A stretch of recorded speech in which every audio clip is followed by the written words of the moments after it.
এটা গেম খেলি আছা ন ফাৰ্ষ্ট ৰিচিভটো চবতছে ইম্পৰ্টেণ্ট হয় যদি তুমি ৰিচিভ কৰিবই নোৱাৰা তো পাছ কেনেকৈ কৰিবা আৰু গেম জিকিবা কেনেকৈ গ্ৰাছত ৰিচিভ বেলেগ হয় টাৰ্ফত যিটো ৰিচিভ হয় গ্ৰাছত সেইটো ৰিচিভ নহয় টাৰ্ফত আমি কি কৰোঁ এনেকৈ ৰিচিভ কৰোঁ ঠিক আছে এনেকৈ ৰিচিভ কৰোঁ হা কিন্তু গ্ৰাছত আমি কেনেকৈ ৰিচিভ কৰোঁ এনেকৈ বুজি পালা আৰু এনেকৈ কি হয় চোৱা ফাৰ্ষ্ট আমাৰ যিটো ওপৰৰ হেণ্ডটো আছে মানে আমি ষ্টিকৰ যিটো ওপৰত ধৰি আছোঁ এই হাতটো এইটো পূৰা টাইটকৈ ধৰিব লাগে আৰু তলৰটো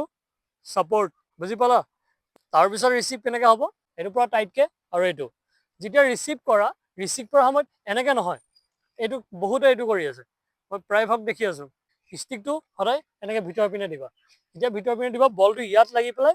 ইয়াতে ৰখিব য'ত ৰখাব ট্ৰাই কৰিবা তাতে বলটো ৰখিব আৰু যদিহে ষ্টিকটো এনেকৈ ওপৰ এনেকৈ উঠাব ট্ৰাই কৰা তেতিয়াহ'লে বলটো আহি এগেইন ফ্ৰণ্টত গুচি যাব এইটো চোৱা এইটো এইটো দিবা এনেকৈ নহয় এতিয়া প্ৰায়ভাগ এইটো কি কৰি আছে চাওঁ চবেই এনেকৈ কেনেকৈ কৰি আছে জানে নাই এইটো টাইপত কৰি আছে এইটো টাইপত কৰি আছে যিটো এনেকৈ আমাৰ বল আৰু গুচিয়ে যায় বল সদায় নিজৰ পিনে টানিবা এইটো চাওঁ বলটো দিয়া এইটো ঠিক আছে মানে আমাৰ ষ্টিকটো মেগনেট বলটো আমি এট্ৰেক্ট কৰিব লাগে তো আমি কেনেকৈ এট্ৰেক্ট কৰিম এনেকৈ টানিম ন তই আহিলে স্মুথলি ৰখিব আৰু যদি এনেকৈ কৰোঁ তাৰমানে কি আহি আছে বলটো তাক আকৌ খেদাই দি আছোঁ